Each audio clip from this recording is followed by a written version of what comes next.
김용기 그 장로님께서 우리 농촌운동을 하셨던 어른입니다. 근데 거기에 그 교육을 담당하셨고 뭐 많은 그 화려한 경력이 계십니다만은 특히 제가 꼭 여러분에게 강조하고 싶은 것은 바로 그 새마을 동군학교에서 교육을 담당하셔서 많은 그 일꾼들을 양성하셨다고는 그렇게 짐작이 됩니다. 그래서 청원에서 말씀 올렸습니다. 아무쪼록 저 부탁 올리겠습니다.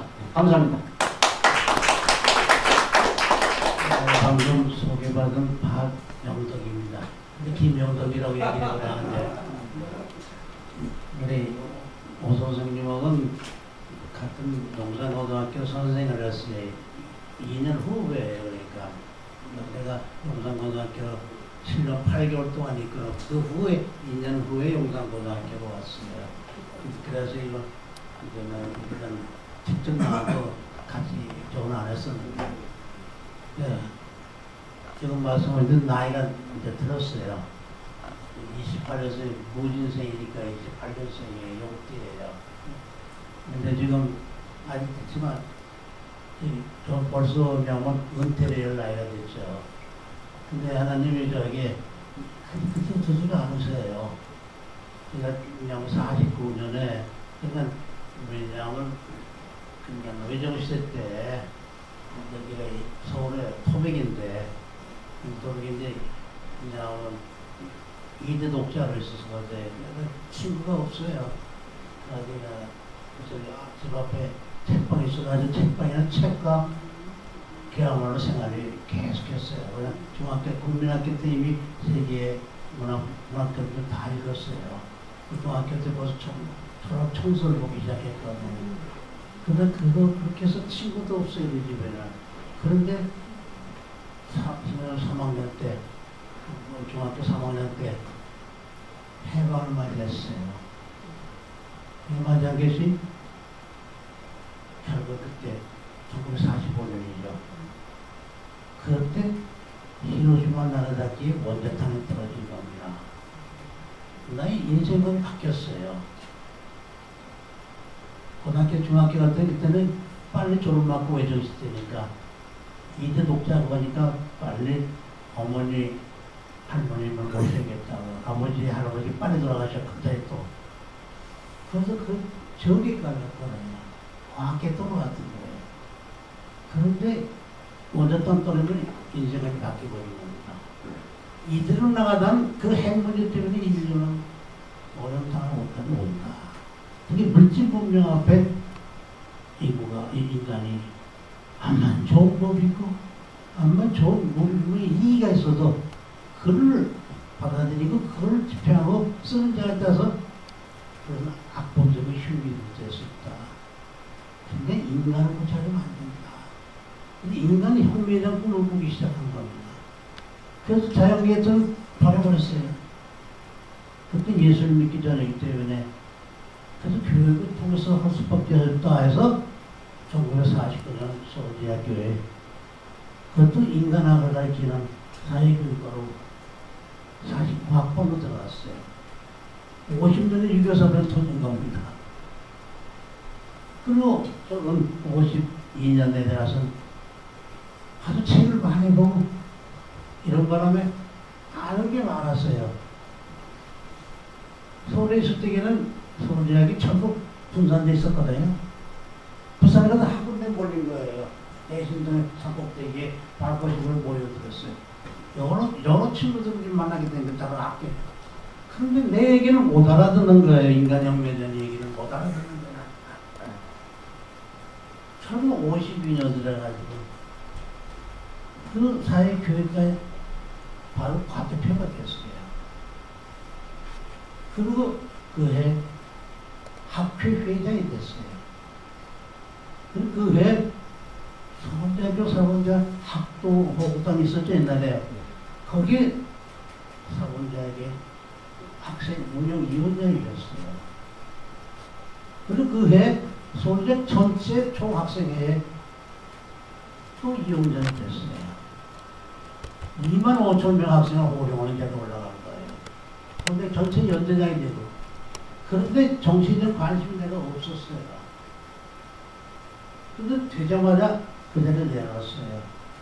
내가 그냥 여기 앉아있는 11개 단과대학 학생회장들 나름대로 공부가 좀 리더십 있는 사람들이에요. 한 사람 한 사람 순전히 거기 국회에도 되고 장관도 되고 대통령 될 수 있는 자격이 있는 사람이에요. 그래서 내가 얘기해 앞으로는 나는 내놓을 테니까 난 정치에 관심이 없으니까 난 인간혁명밖에 꿈이 없다. 그러니까 가나다 가서 놀아자.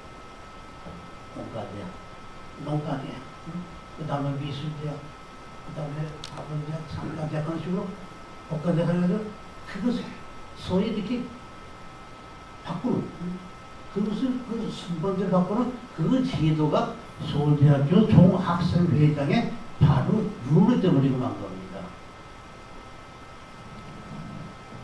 조금 갖고 난 후에 용산고등학교 가지고 그런데 53명이죠. 그런데 거기서 그때 졸업하기 전에 하나 큰 꿈이 있었어요. 뭐냐? 일본이 2차 세계대전 후에 저렇게 빨리 회복을 해가지고 해나가는 데는 그게 전국이 안정되기 때문에 그런 거다. 일본의 총리는 일본의 동경대 아카몬이라고 해요. 동경대 아카몬 출신들이 총리를 계속해서 이어갔던 것입니다. 그래서 여러분 그렇게 되길 원해가지고 학생회장 졸업하기 전에 학생회장을 다 모아놓고 그 꿈을 이뤄보려고 그 제도를 만들려고 했더니 내가 학생회장을 만드는 본과대 학생들 영혼을 대신하고 나온 거예요. 그 학생회장이었는데 굳이 또 그냥 학생회에 그 저기 또 뭐가 필요하냐. 그래서 깨져버렸어요. 이것이 지금까지 내 속에 남아있는 숙제들이에요. 그것이 이루어졌지는 않잖아. 우리나라 이 전국에 안정이 됐을 것입니다. 하는 것이 내 하나의 숙제가 되고 붕 터뜨리는 것이에요. 같이 배신한 놈이 물가대학하고 목가대학에 서민호의 아들 서원영이라고 썼어요. 경기고등학교 출신이에요. 그리고 공과대 걔는 경복고등학교 출신이에요. 둘 다에 케이스 마피예요. 근데 이 두 놈이 깬 겁니다. 지금까지 남아있는 저의 얘기지만 숙제거리, 내 가슴에 남아있는 숙제거리, 나도 그거인데. 그래서 역사보다 그래가지고 계속 인간혁명에 대한 교육을 했어요. 근데 인간혁명이 이루어지지 않더라고요. 한가구에 크게 깜깜해지도 과외 써버려도 안 되더라고요. 1년에 한두 명에서 쓸모 있는 아들이 나오는데 그 정도밖에 안 돼. 교육을 통해서 인간 교육가 안 되더라 이겁니다. 그래서 사회교육 60년 사회를 하면 서울고등학교를 또 종료 따랐어요. 가가지고 저도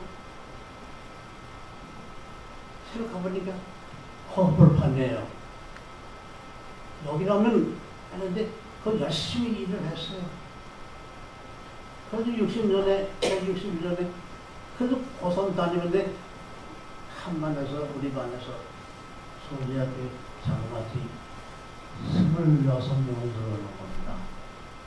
서울대학교에서도 그런 일이 없었어요. 용산고등학교 때 15명을 서울대학을 붙은 것이에요. 여성분의 일이 일어난 거예요. 그래가지고 그 이듬해 60년 아주 16회까지 거기서 22명을 따랐어요. 그리고 연구위원이 된 거예요. 그때 전도를 받은 겁니다. 같이 학생운동하는 친구가 어느 날 느닷없이 서울을 찾아가지고 박혀간 박혀 왜 그래? 그러면서 얘기하는 게 너 예수 믿기 전에 자기가 신장은 소위 산길을 갔는데 기차 곳간이 꽉 넣어다니게요. 여러 가지 전부 성경을 꽉 찾아다니는데 그 중에 하나 뽑아서 대체 그 뒤에 내 이름이 뜨는 얘기예요. 절절히 깐지깐지고 빤질빤질하고 교만하고 말도 안 듣는 데 밑에서 잃어버렸다는 거예요. 그 환상 3번 넘어가지고 그때 뜨거워지더라 이겁니다. 뭔가 나한테 전화를 한다고 찾아온 거예요. 그때는 휙 지나간 게 그래. 내가 인간의 혁명을 10년이 넘도록 싸워줬어. 내 인간이 왜 영육간의 존재인지는 생각 안 했나. 그래 내 교회가 지금 몰라. 1년 동안 천도로 해가지고 결국은 서대구에 있는 소대는 순복을 중앙교회 거기 처음 올라가가지고 거기서 또 신앙생활 시작했습니다. 그 속에서 마치 무엇이 이루어지게 되느냐면 바로 인간 혁명의 원리가 드러나기 시작합니다. 인간 혁명의 원리가 드러나기 시작했어요. 자, 그런데 그렇게 해서 왔는데, 그럼 선생 노릇을 온 것이 서울고등학교, 용산고등학교, 서울고등학교, 경기고요. 그 사립학교는 배제 잠깐 있었고, 고등학교 선생했는데, 근데 여기서 문제가 일어난 게 뭐냐? 큰 학교에서들은 서울대학교에 얼마나 넣느냐? 그 결정짓고 합니다.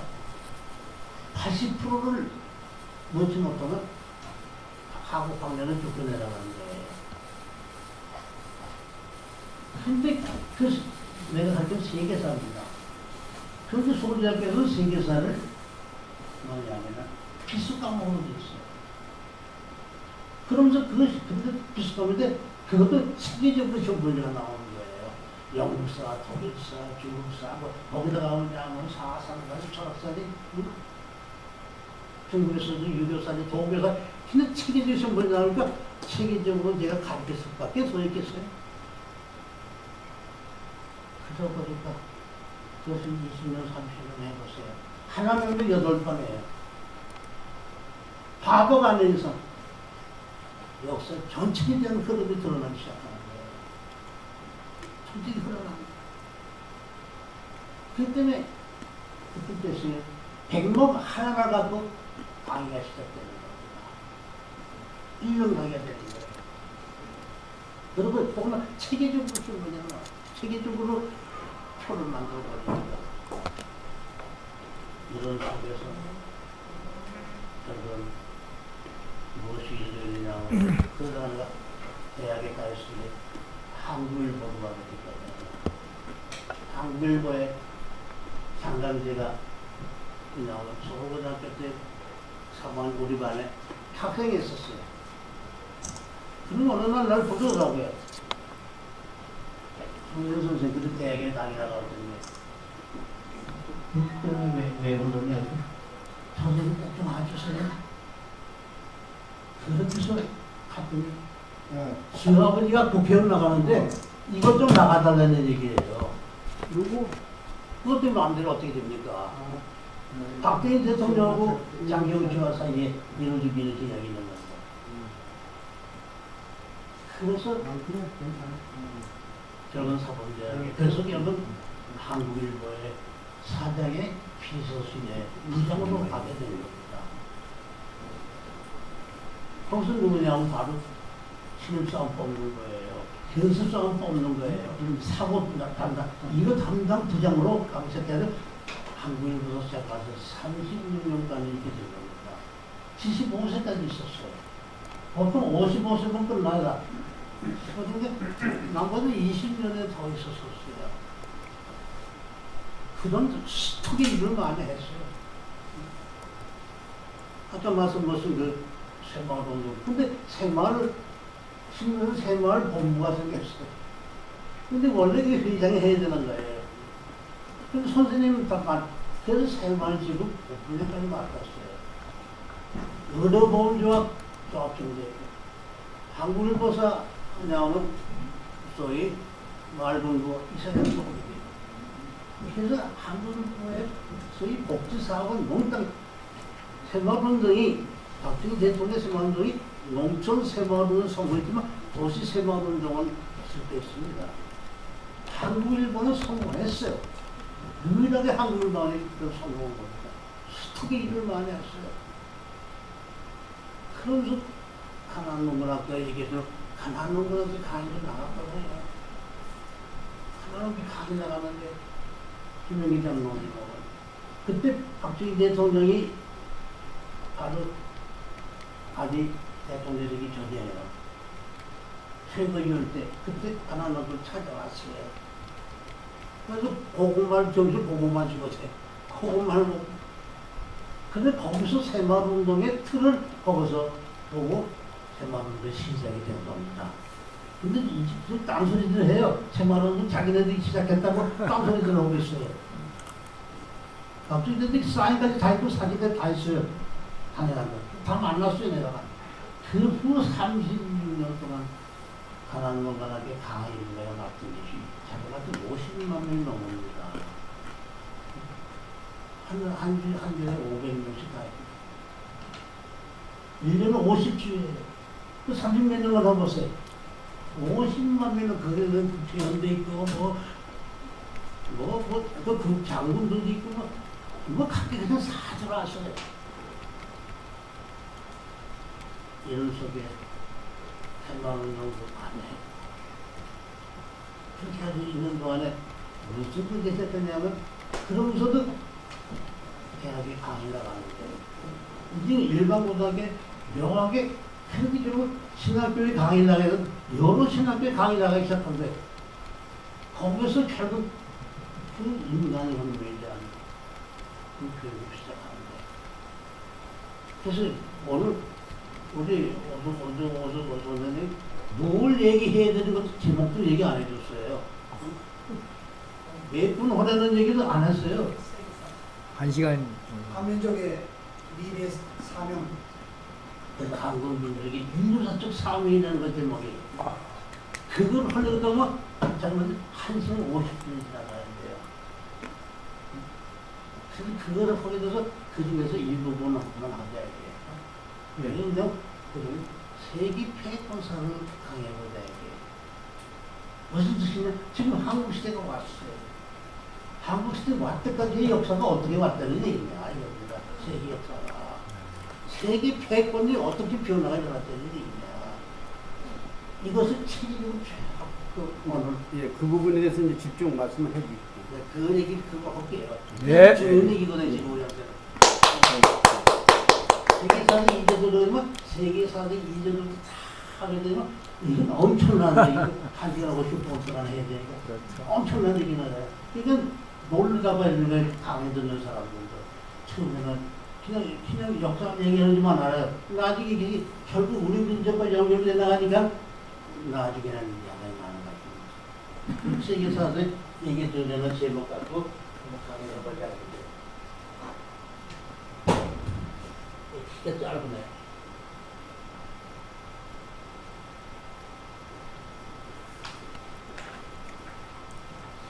이게 패권사예요.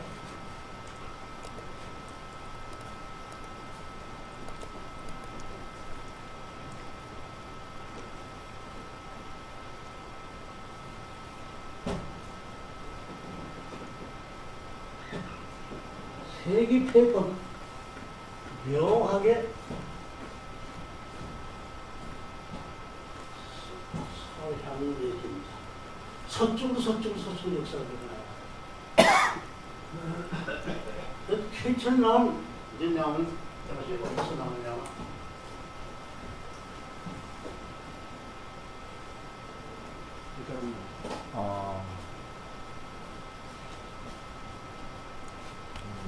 메비우스인 줄 알았더니.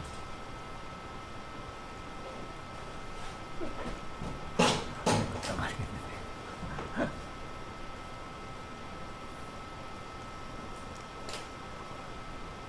표를 만들. 나라가 나오고 그리고 형태가 나오고 맨 먼저 나온 저 패권 장면은 이게 표시합니다.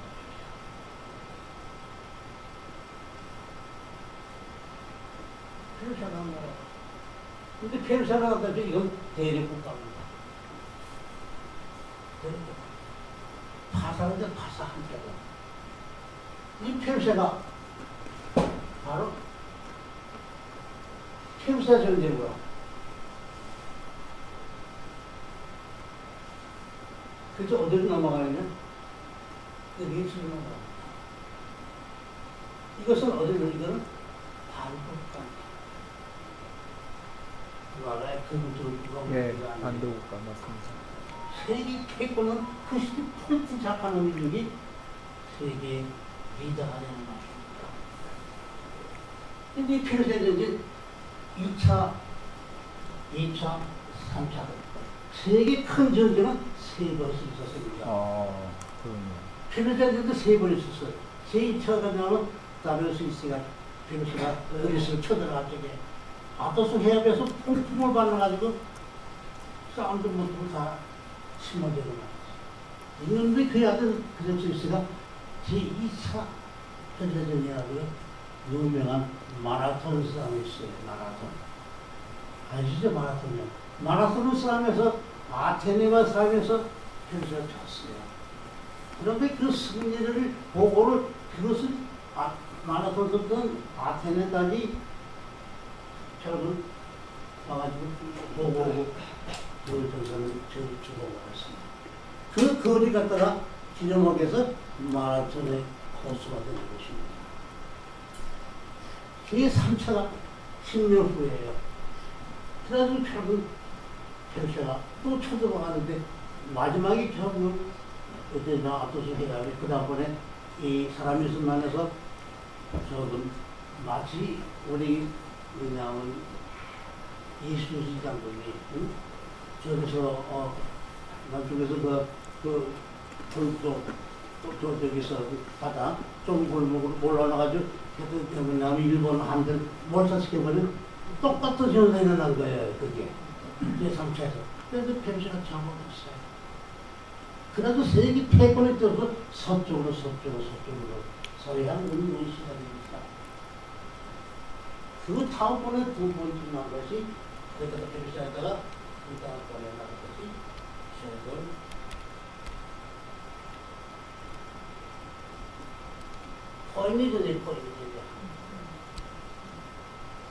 포인트 전쟁 이것은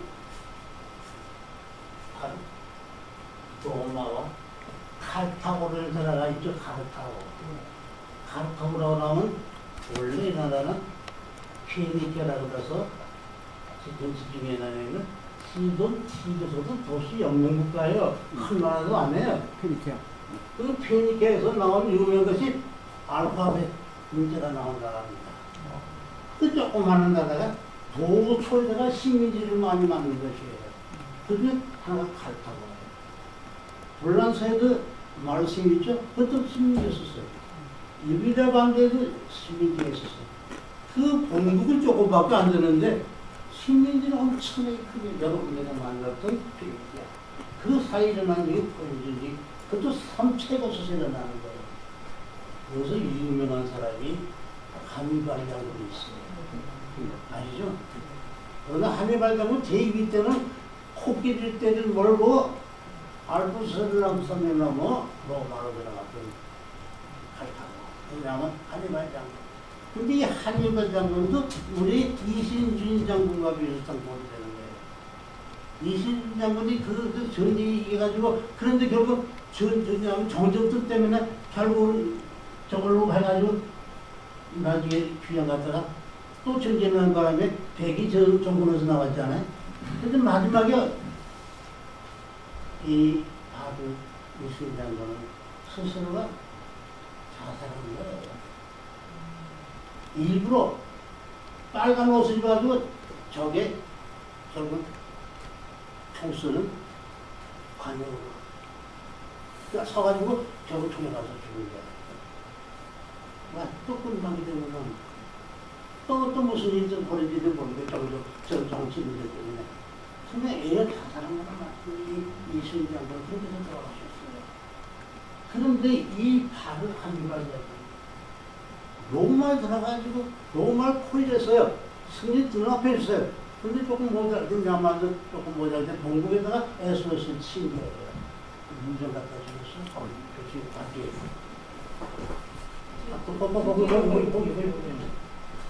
그래서 한일간을 그렇게 해가지고 로마에다가 내 나중에다가 갈다보다 SOS 쳤거든요. 근데 거기서도 이순신 장군이 탄과 똑같이 종족도 때문에 안 받는 거예요. 이게 제2의 그런 승리는 눈앞에 두고 이 저기는 하늘을 잡으면 피해지라고 돌아가고 있어요. 근데 뒤에 3차 중전이 있죠. 빨리 전쟁이 있었어요. 그때 로마가 저건 이 갈등을 보호해야 합니다. 승리 눈앞에 두고 갈타고다가 이제 필요한 것은 하늘발만 내놓으라 이거예요. 무슨 말인지 아시죠? 다가 다 필요 없다. 한 발만 달라고. 한 발만 없으면 칼따구는 거기 제약을 필요 없는 거예요. 바로 무대들이 한 발과 같은 지신과 같은 그 같은 애국자를 내주기를 바라는 것입니다. 필요한 거예요. 그 시대 투한 그 인물 이렇게 해서 결국 한 발이 되는 거예요. 아주 결국은 어디로 넘어가냐. 로마 신방 넘어간다. 로마 신방. 로마도 뭐죠? 한쪽 국가예요. 예전이 간 거죠? 예. 그것도 간 거예요. 그것 듣는 얘기가 아니에요. 그데서는 뭘 갖고 그런 패권장을 해? 우리 조그만에 한반도가 그럼 세계를 갖다가 앞으로 두었어요. 여기. 그 펀트는 뭐냐? 이걸 찾아야 되는 것입니다. 그래서는 한국과 예술을 갖다 했던 것이에요. 그 지금까지 영향을 끼치는 거예요. 팔년중 시대에 거기서 시작돼요. 거기서 시작되는 거예요. 로마에 들어와서 뭐 로마는 뭘 하겠냐? 법과 정치와 돈과 도시 실용문화 같다. 로마 법을 세계 법밖에 근원이 되어 있죠. 그것을 바로 로마는 그걸 갖고 세계 제법이 지금까지 로마의 법을 가지고 산다. 하여튼 모든 길은 로마 통로에 있다. 그 길을 열어주게 된 것이 이 로마가 이것도 반국가예요. 그만한 나라에 그거 다 엎어내려는 것이 바로 정상발이라고.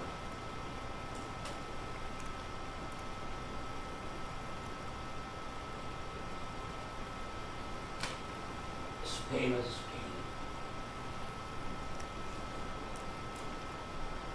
스페인도 반국가다예요. 뭐죠? 이비리아 반도예요. 그것도 반도예요. 근데 이비리아 반도의 스페인 이게 지리산 발견으로 세계 발견으로 나라서 그래서 세계 민족이 됐고 해지지 않는 나라 스페인.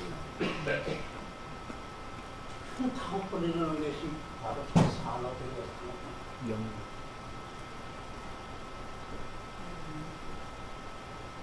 산업혁명으로. 그런데 아까 얘기한 거는 펜사전에도 3번 했다고 했죠. 토일전에도 3번 있었던 거예요. 그러면 제2차 세계대전, 제2차 세계까지 왔어요. 제3차 세계대전 올 것입니다.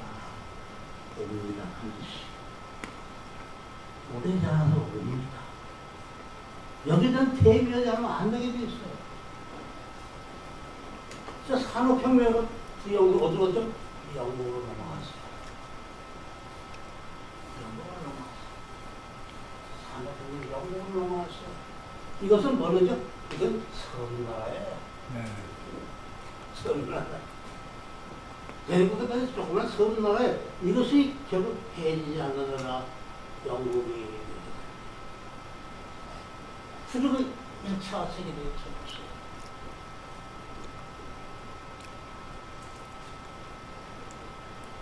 그리고 그들이 바로 미국으로 넘어갑니다.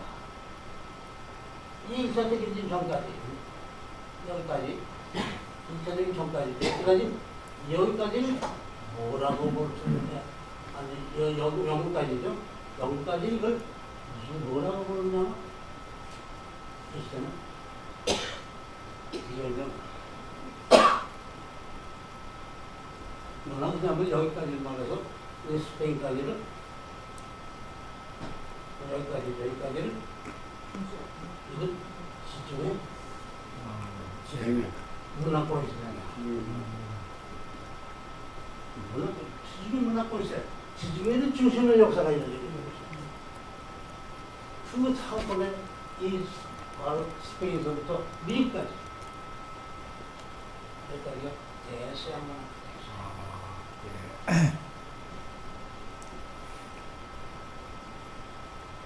대서양만 하던 때까지 스페인에서부터 대서양만 하고 시작했어요. 1차 세계대전에서도 미국만 막았다고요. 이건 대륙국가예요. 대륙국가예요. 그리고 2차 세계대전 2차 세계대전은 미소를 환태평시 여기서부터 소위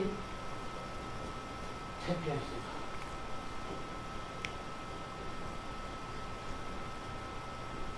태평시가 여기서 1차 세계대전은 미국으로 태평시가 시작했다. 그래서 2차 세계대전은 환태평시 소위 냉전 시대가 시작했다. 그러다가 88수 올림픽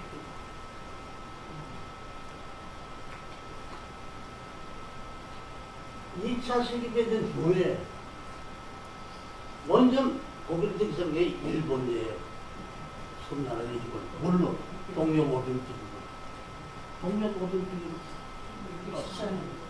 그리고 88 서울 올림픽으로 맞아 한국을 중심으로 태평시대에 한태평시대 한국이 뜨기 시작한 거예요. 168개국의 선교사가 파견되는 거예요.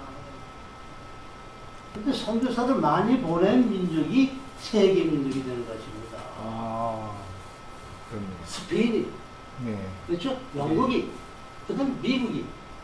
근데 88 서울 올림픽으로 세계 선교사를 보냈는데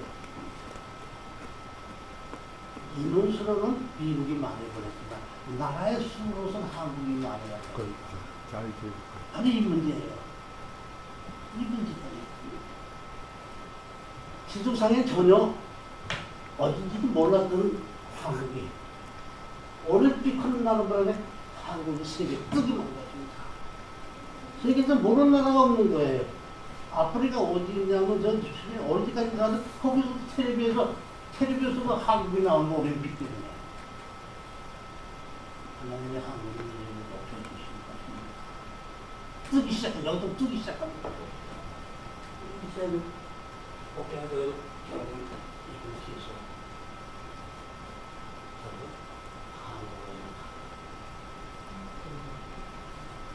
한국은 뭐죠? 묘하죠. 나라 큰거 근데 이 포인트가 뭐냐? 이건 나중에 결론을 내가 얘기해드릴게요. 이렇게 나서 구단 보내려는 게 이걸 아직 그냥 보내기 인간혁명의 의미가 이거 이게 또 어디로 가느냐?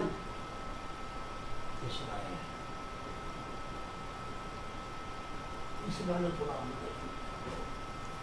이스라엘 시작해 이스라엘로 돌아가는 거예요. 이스라엘은 말다시피 아시아 대륙의 서쪽 벽을 바닷가에 있는 나라예요.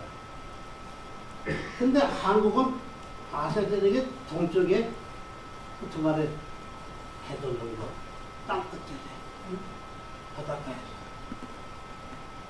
여기서 결국 근데 위도상으로 같은 위도냐고 이스라엘과 한국 같은 위도상에 있는 겁니다. 묘한 얘기예요. 그때는 역사 시작은 이스라엘 시작해가지고 한국에서 마무리를 하는 거예요. 한국에서 마무리를 하게 됐어요. 그 바로 때가 여기 왔다 이게 결국. 우리나라 지금 완전 남북이 통일돼 있죠. 왜 남북이 갈라져 있는 이것도 하나님 뜻이 이루어집니다. 그러면 이제 나와서 소위 새시대.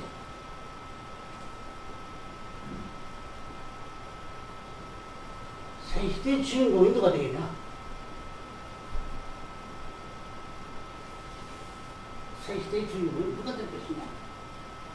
이스라엘 가기 전에 한국이 됐는데 근데 이 가는데 여기서 형태도 봐 형태. 형태대로 하면 여기 들어오냐면 대륙국가가 두 개가 있죠, 그렇죠? 페르시아가 어때요? 미국이죠, 대륙국가가. 그렇죠.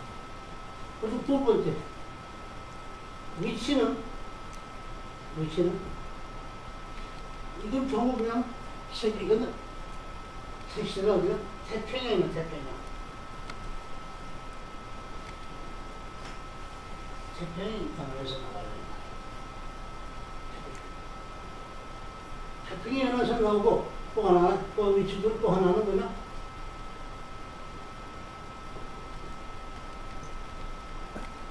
황도선. 이게 전부 적도 이북의 나라들이죠. 예.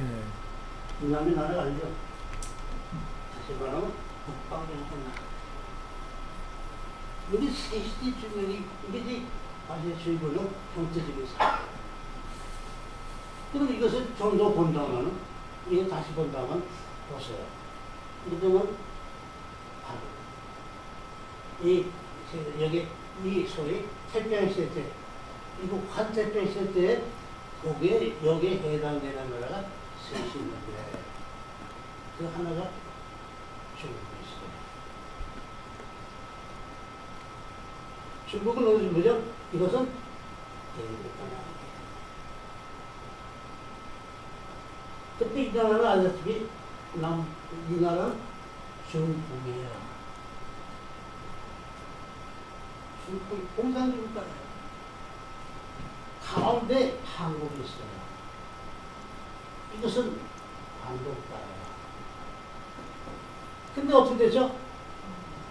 북쪽은 공산주의, 남쪽은 자본주의. 그런데 비극이 이게 한국에서 딱 가까워. 알리만과 알리는 필요해서 생겨난다. 필요해서 생겨난다. 이거는 해결하지 않으면 목표적인 민족이 우리 민족이다. 숙명적으로 그렇게 있었어. 그러면 이거 방법이 나올 뻔해, 당했을 때. 자, 그 다음에 일본이 있어요. 일본은 서나라예요. 근데 일본은 서나라는 어떻게 나느냐? 이것은 세계 두 번째 자본주의국가에 세계 국제 자본주의국가가 됩니다. 딱 가운데 있는 것이요.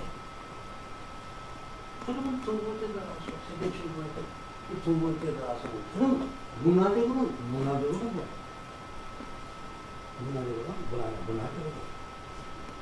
문화적으로는 어떤 소리냐? 형태적으로는 이런데 문화적으로는 뭐가 문제되느냐? 문화적으로는 뭐가 되느냐? 자, 그 원의 역사가 어떻게 되느냐? 그 역사가 그런 거 하나. 최근 이 고대는 중세는 소위 헤브라이즘 정도 있어요. 기독교 정성시예요. 그런데 캐톨릭 정성시였어요. 중세기. 그런데 근sek이 들어가서 근세 들어가서 이쪽에서 뭐가 됐나? 르네상스에서 르네상스.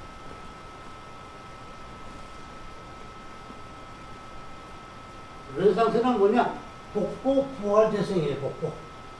이거는 뭐냐? 복고. 부활. 어디 들어가냐?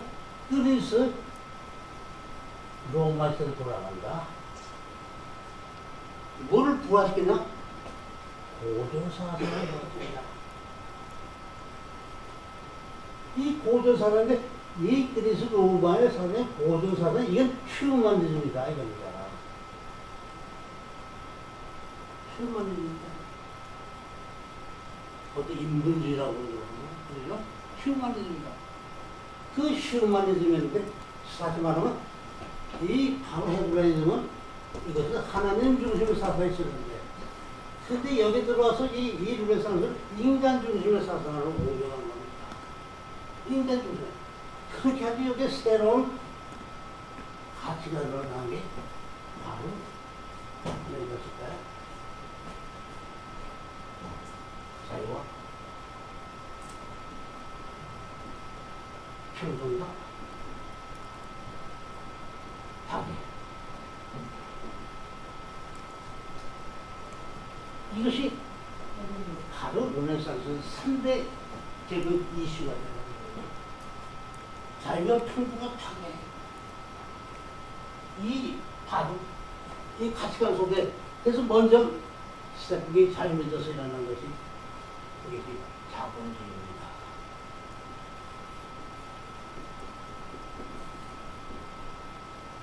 능력고 벌써 능력고 사자 이게.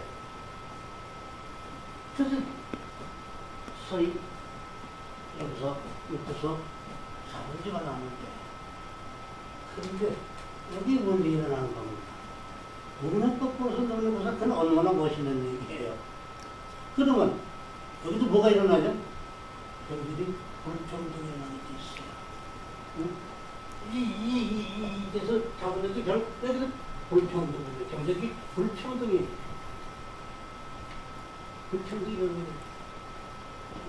이렇게 하지 불평등이 심해져가지고 마침내 락타이팅도 이게 파괴운동 와가지고 그래가지고 여기 반란이 일어나기 시작했어요. 그러니까 이걸 해결하기 위해서 결국 나중에 유토피안 소사이어리즘 이상주의적 사회주의 다시 말하면 이상주의는 소위 이상적 사회주의 다시 말하면 이게 로마 또 왜 차치스톤이 시작됩니다. 합법화 이제 이 락타이트 이게 파괴 공간에 파괴하면 그 신반도 없어지잖아요.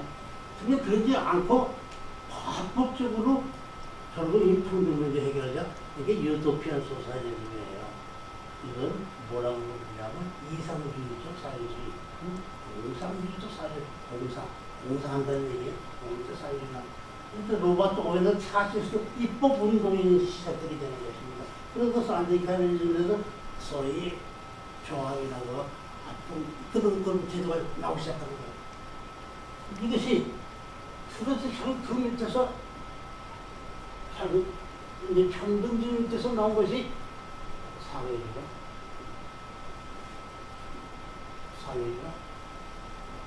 공산주의가 합니다.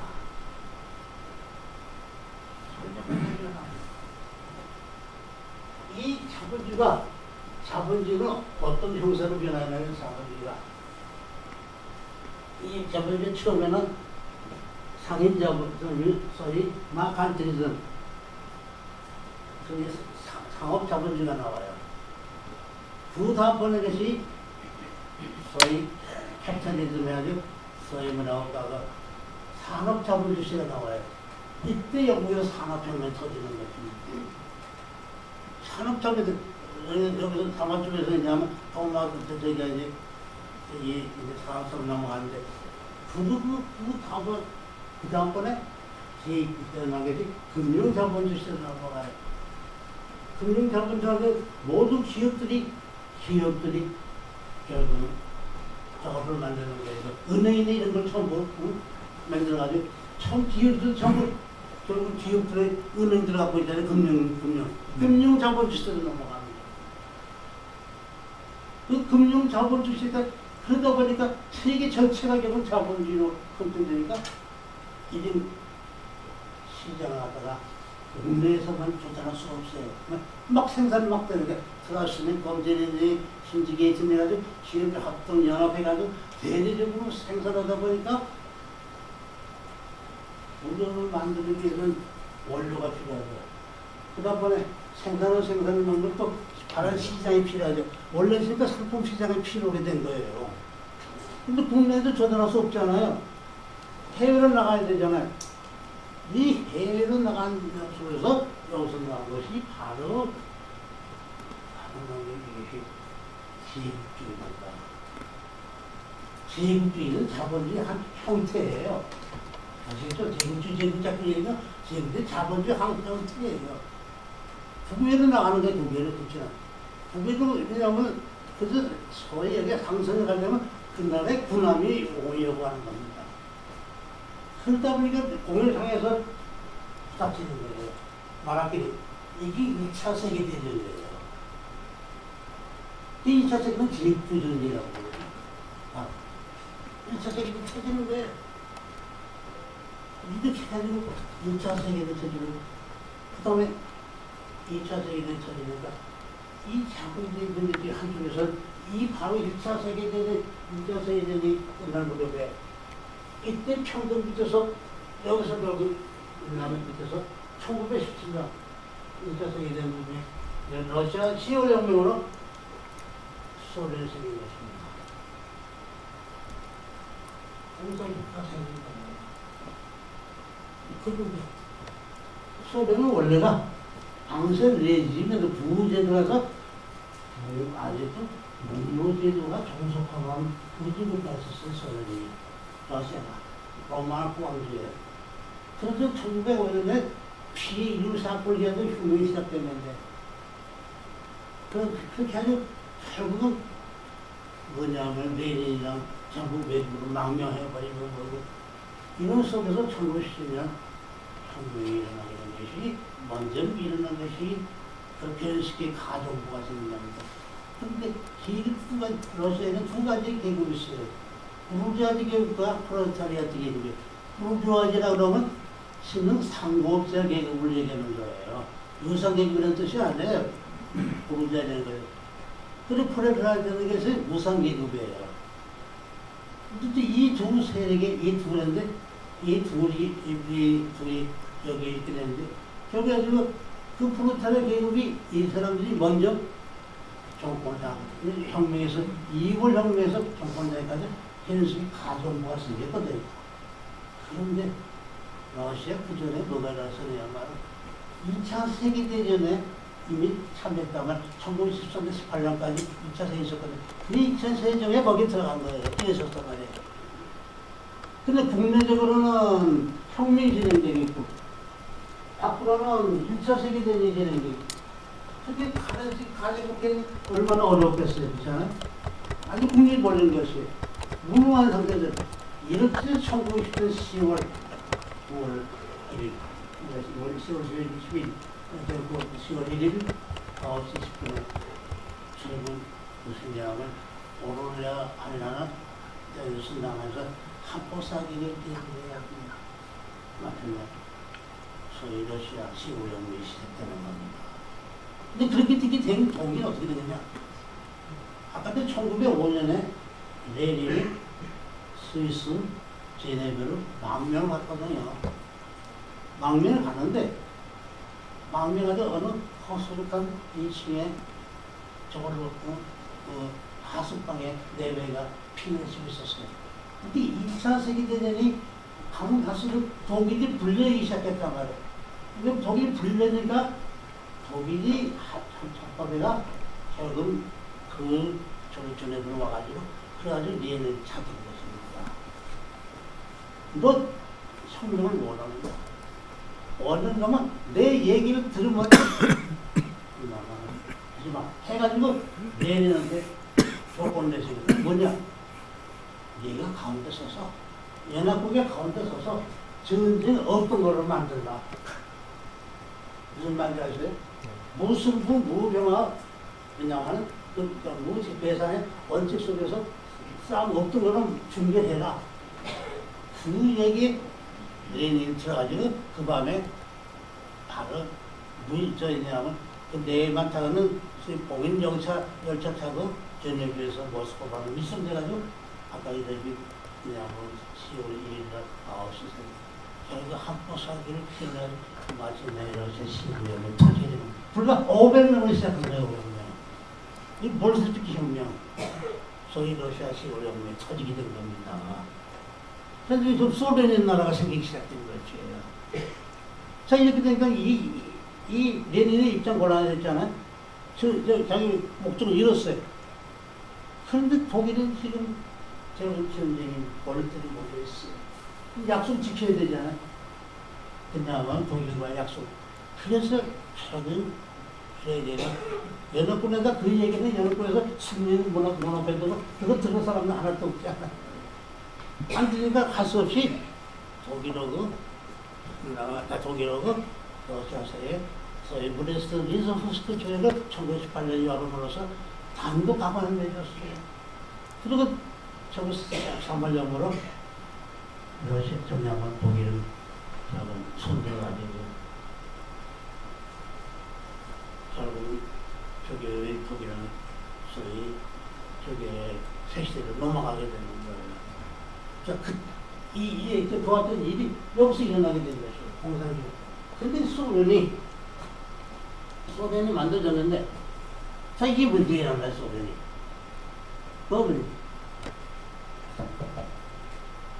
공산주의는 모든 것을 평등하게 주는 거 아닙니까? 의식적 문제 다 평등하게 하는 거예요. 그러니까 저는 아까 얘기한 이 나라는 후지국가가 그랬죠? 후지국가로. 후지국가가지고 아주 앙성제지 구제도가에는 농노제도가에는 산업경제를 못 겪었던 나라예요, 러시아가. 그런 나라에 결국은 평등 들어오니까 무슨 땅 많이 갖고 있는 사람들 벌어줘야 되죠. 그 사람들은 땅을 갖다 가난한 사람한테 나눠주는 것밖에 없단 말이에요. 그러니까 땅 하나도 없던 농노 상태에서 그냥간에 부자가 된 거예요. 얼마나 멋있어요. 좋았죠. 그런데 인간은 먹고 마시는 것 갖고 해결되는 게 아니잖아요. 배가 부르면 다른 생각이 나는 게 인간 아닙니까? 바로 그 문제가 터진 거예요. 근데 저도 그 다음은 뭐냐면 그러면 그러니까 그 다음 일을 안 하는 거예요. 서로 일을 안 하는 거예요. 이렇게 하면 소련이 위기를 만나게 된 겁니다. 그래서 소련 정부가 왜 이러는가? 그래서 결국 인간이 갖고 있는 기본적인 욕구, 자기 만족을 주자는 말이야. 의식 때문에 이걸 해결하면 안 된다. 그렇게 해서 그것을 어느 정도 자기가 어느 정도 평등 주자. 이것이 바로 러시아, 소련의 바로 소련의 이게 내포 정책이에요. 뉴 에코노믹 폴리시, 신경제 정책이 어느 정도 자기가 어느 정도 인정하자 그다가 있는 거예요. 아 그랬더니 원래 부르주아야 되는 부자 있었잖아요. 돈 맛을 아는 사람들 안에 그 사람들 확 뛰기 시작했단 말이에요. 그 사람들이 원래 돈을 벌던 사람이니까 결국은 내통만이라 그러면 새로운 재벌이 나오기 시작한 거예요. 새로운 재벌이 나오고 다시 오면 다시 나면 빈부분이 또 전하기 시작했다. 내통만이 나와가지고 이 문제가 결국 또다시 결국 빈부분에 또 원점으로 돌아가고만 나옵니다. 그래서 보르바프 쪽에 들어와서 마침내 소련의 해체를 나가게 된 거예요. 공산권을 무너져버리는 거예요. 근데 지금 중국은 똑같은 길을 걷고 있다는 겁니다. 북경 올림픽. 중국이 무너지게 되는 건 어디냐면 바로 그냥 등소평 이전에 뭐죠? 화곡병. 화곡병서부터 문제가 나기 시작한 거예요. 거기서부터 서서히 내포 정책으로 수정 자본주의, 수정 양을 자본주의로 하고 이런 내려가기 시작한 거예요. 그러다가 등소평이 들어가서 그 사람이 불란서 돼가지고 불란서를 교육을 받아 불란서식 내포 정책을 도입해 들어온 거예요. 그런 바람에 결국 중국에서는 그 등소평을 갖다 뭐느냐 내린 거다 이게. 이것이 천안문 사건인 것입니다. 이것이 등소평이 내린 거다 이게. 나도 얼마 전에 결국 등소평이 영웅이 되어버리고 만난 거예요. 이렇게 해서 지금 중국은 뭐가 문제냐냐? 바로 빈곤 문제입니다. 중국에는 혁명 두 가지 했어요. 하나는 뭐냐면 바로 두 가지 혁명이 있는데 바로 정치혁명이고 농민 반란이 있어요. 두 가지씩 반란이에요. 정치혁명 갖고는 정치 반란 갖고는 정권이 안 바뀌어요 중국이. 그런데 농민 반란을 가게 되면 뒤집히는 게 중국이에요. 이것을 역성혁명이라고 해요. 그것을 역성혁명이라고 하는데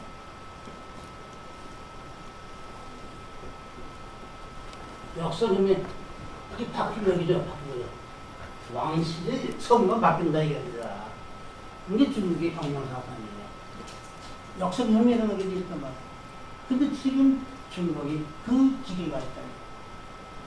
20km만 되는 동산나하고 나머지 80%가 농민이에요. 이것을 감당할 수 없는 애주가 이게 감당할 수 없는. 이래서 지금 위기는 그 문제를 이걸 해결할 수 있는 길은 뭐냐? 한국의 새마을운동밖에 없는 거예요. 그래서 중국에서 한국에 그냥 새마을운동을 그냥 와서 보내고 또 거기다 중국이 새마을운동을 전개시키는 거예요. 그 해결하려고. 근데 그게 쉽지가 않다. 도시 새마을운동까지 겹치지 않으면 이걸 해결할 길이 없어요. 근데 아까 저기 도시 새마을운동은 실제 한국이 밖에서 없는 사람들이 나라고 없다라고 우리나라에.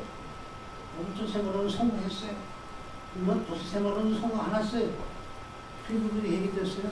그게 안 됐잖아요. 그 소위 이 일반적에서 농촌에서 잘 살겠대요.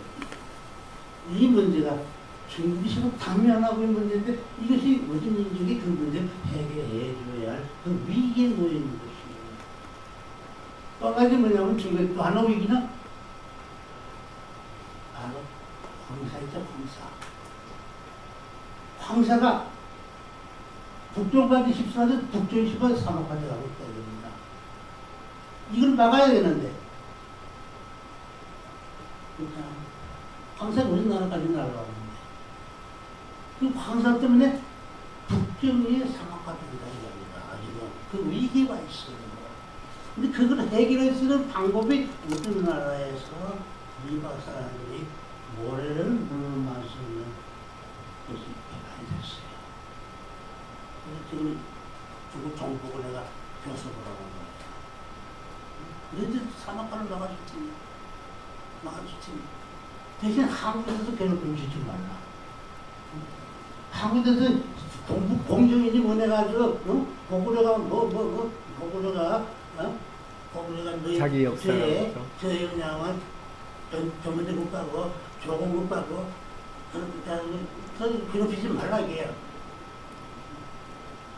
너희 나라가 조공 국가는 너희가 먼저 우리한테 했다 이게 아까도 얘기했지만 중국의 5천년 6천년 역사 속에서 한민족의 나라는 한나라, 당나라, 송나라, 명나라 네 밖에 없습니다. 그렇죠. 한족의 왕조가.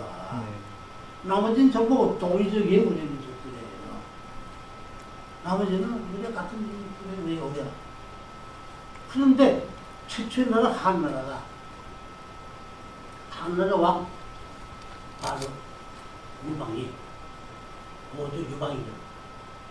그때 북방민족이 만리장성 밖에 있는 민족이 흉노, 대흉노 제국이 있었어요. 그 이름은 휴도국이라고 해서 휴도국. 그 휴도국이 있었는데 그 휴도국보다가 이 한나라에 붙었던 거예요. 싸움이 붙었어요. 그 싸움에서 모두 유방이 손을 들어갑니다.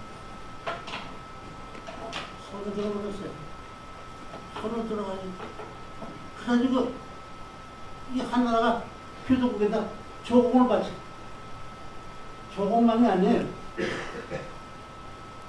소위 화봉공주까지. 이러다가 바로 고려 때 원나라에다 화봉공주 보냈잖아요. 네. 똑같은 제도를 이 한나라가 했다. 그 기록이 중국의 대표적인 책 사마천리산 사기 속에 나와 있는 겁니다. 근데 그래서 내가 중국에 가면 여기 관료대전자 거기 교수들 만나게 되면 그 얘기를 하는 거예요. 너 동북공주들 한국 괴롭히지 말라. 너희들이 바로 조공을 바치면 너희들이 먼저 했다 이게. 너희들이 순서 사마천 사기 속에 나와 있지 않느냐 이게 사실이다 이게. 사실이다. 내게 옳다는 얘기. 괴롭히지 말라.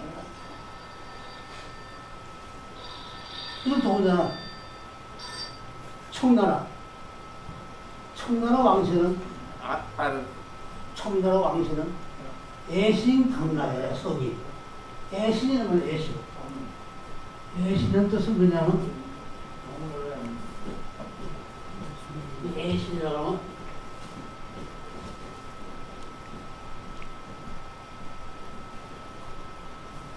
신뢰를 사랑하고 강나라는 강나.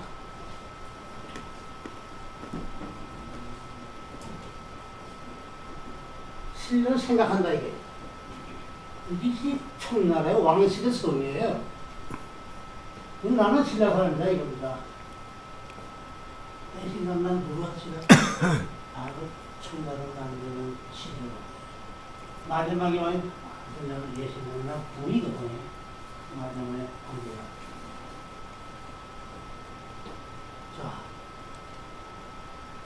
지금 너 그런 식으로 얘기한다면 그럼 신라가 그 땅을 내놓으면 내주겠느냐? 중국 내놓으면 내주겠느냐? 하나는 못 쓰는 거예요.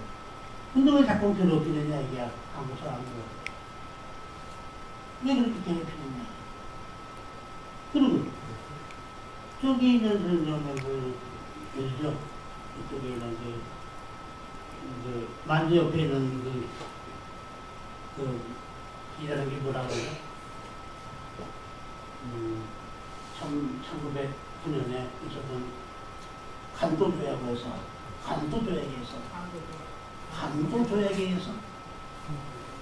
결국 일본 군들이 너희들한테 팔아먹었다는 얘기야. 뭘로? 남만주 철도 시설도 하고 관건과 대가로 해가지고 너 땅을 팔아먹었잖아. 그때 분명히 그때는 대한민국이 그때 대제국이 있었다는 거예요. 1910년 을서보여작으로 마치는 결국 일본에게 우리가 땅을 뺏기고 가요. 그러니까 그때는 1909년 때는 대한제국이 땅이다 이거더라. 근데 왜 우리 건데? 근데 일본은 강제로 팔아먹은 거 그건 내놔라 이거야 우리가. 우리나라 땅이었었지, 이게 일본 땅이 아니다, 이게. 내려라. 그 앞에서 손을 들어주는 거 하는 거죠. 근데 이런저런 문제에서 막 중국과의 관계가, 나는 뭘 얘기하느냐. 중국 관계에 지금. 아니, 지금 우리 하나 그거는 천한 점 가지고 있어요, 우리나라가. 걔는 찬스다, 찬스. 많이 찬스라고 불러요. 나는 뭘 공부했냐? 몽고 있죠, 몽고. 몽고에서 지금 몽고에서 우리나라에게 뭐냐면 연방국가를 원해요. 맞습니다. 그 원인은 그것도 술을 내가 벌었었어요. 한국일보 있을 때 내가 1910년에 소위 살아있어라는 운동 들어본 일 있으시죠? 네. 그걸 내가 시작했어요. 창시대. 내가 시작했어요. 그래가지고 우리나라 3분 내는 국내에 3분 내는 북한에 그래서 북한에도 10,000가마를 보냈어요. 살아올 때 50,000가마 얻어먹거든. 10,000가마 갚았어요. 수천이 10,000가마. 그리고 지금 대회 10군데 그렇게 해서 하고 계신 그다음에 러시아 10번 저기 저 사하린에 저는 4번이나 보냈어. 사하린에 나도 그 안에 무엇을 하고 나서 중앙아시아까지는 몽고에도 4번을 보냈거든요. 1910년에 어떤 일이 몽고에서 있더니 이런 일이 터졌어요. 러시아로부터 외명과 독립을 했거든요. 사실 시장경제를 바꿨어요. 자본주의를 바꿨어요. 근데 그에 따라서 그 옛날에 흉년이 온 거예요, 흉년이. 그러니까 대통령이 이제 곤란했다면 나가 세우자마자 이러니까. 그런데 그 대통령이 영재신문에서 한국에서 새마을, 한국에서 사람들이 숨는 기사를 본 거예요. 그래서 우리 외무부에다가 통보가 한 거예요. 우리도 줄 수 있느냐. 그 얘기가 나한테 잘 올 거 아니에요? 나한테도 그때 내가 새마을신문장 왔으니까. 나한테 딱 들어왔다. 왜 못 주겠느냐. 나중에 급하니까 추석 때까지 주겠다는 약속만 해달라고. 4개까지도 보내드니까 아주 급해진 거야. 보내면 앞에서 보냈어요. 그때까지 나라가 그렇게 개방되니까 선교사들이 잔뜩 갔다 와요. 선교 가는데 도저히 가서 빵꾸도 먹고 전도 전혀 얘기도 못했다. 근데 사람사에 들어가고 나서도 문을 열어가지고 예비당까지 세워주는 거예요. 몽고에서. 4번에 같이 갔다. 나중에 거기다 뭐가 있냐면 공과대하고 생겼거든요. 그 공과정을 세워줬는데 되게 국립 국과정보다 더 인기인 거예요. 학생들이 막 몰려오는 거예요. 그것도 왜냐면 정치를 했어요. 그러면 강의. 조금만 정치까지 했다. 강의. 자기들이 지금 몽고에서는 문제인데 강의. 예, 강의. 연방정부를 만든다는 얘기입니다. 기가 막히게 갔어요. 몽고죠? 그 다음에 만주에는 조선족도 있죠? 그리고 들어보 나면 러시아. 응? 러시아는 러시아에서 우리가 또 오래는 얘기예요. 러시아는 중국도 싫고, 일본도 싫다. 한국이 와달라는 얘기예요. 그래가지고 그냥 두만강 거기에 소위 소상각주가 있는데, 2억 평이라는 땅을 내놔가지고 평당 500원이에요. 그래서 49년간 빌려줄 테니까 오라 이게.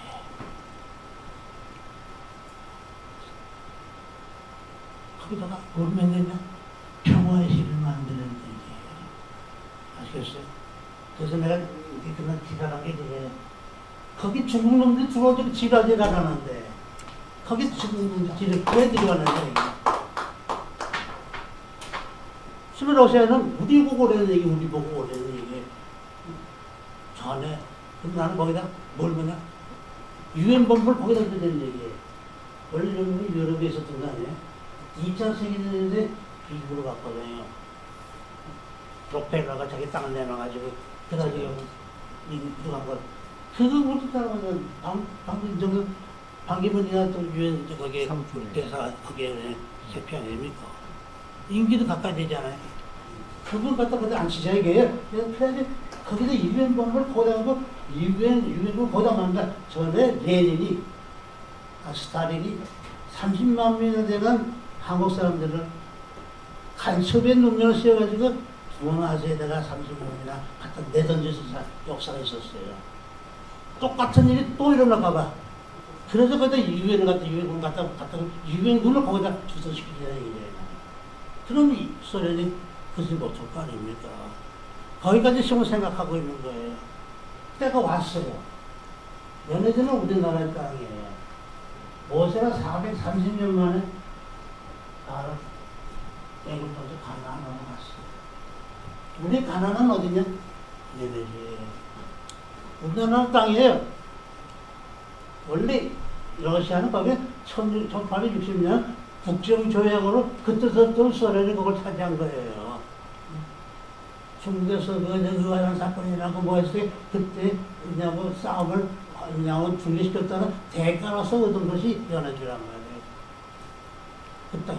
그 후서부터 중국과 러시아에서 계속 국경 분쟁이 나죠. 거기서 자그마치 30만 명이 죽은 거예요. 양쪽 군대가. 아주 러시아는 중국을 아주 싫어하는 거예요. 심지어 거기 그냥 러시아 중국 놈들이 철도 시작해가지고 여기 화성까지 거기 가게 되면 우리 저기 하면 그 북한에 가다가 수도권 기관차 있잖아요. 똑같은 게 거기도 있어요. 중국 놈들이 들어가다가 소련이 여기서 막는 바람에 못 가볼 필요도 있어요. 실타게.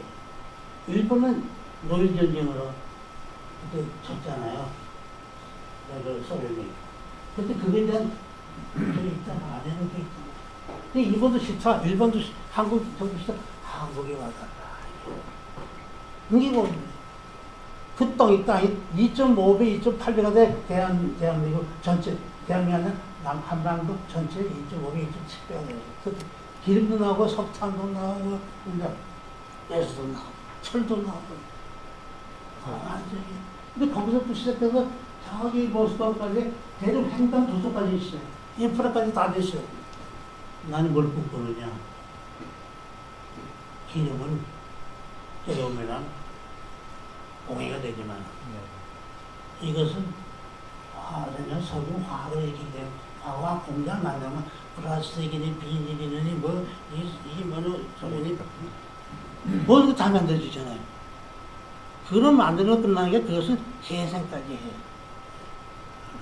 그래서 그냥은 지는 왔다. 그래서 오늘 예수 지방 이렇게 세계 패권 사람들 지금 여기까지 오는 거예요. 한번에 왔어요. 그래서 여기까지 얘기하고 어느 기회가 있으면 인간혁명에 대한 얘기를 하고, 왜, 암만 좋은 법리가 있어도, 암만 좋은 문명이 있어도, 쓰는 자 집행을 잘못하면 악보적인 흉기가 돼버린다. 그때 인간을 고치지 않으면 안 된다는 게, 이 지금 남아있는 인류의 결국 마지막에, 그것을 누가 한국민족에서 이루어주다. 그만하겠습니다. 감사합니다.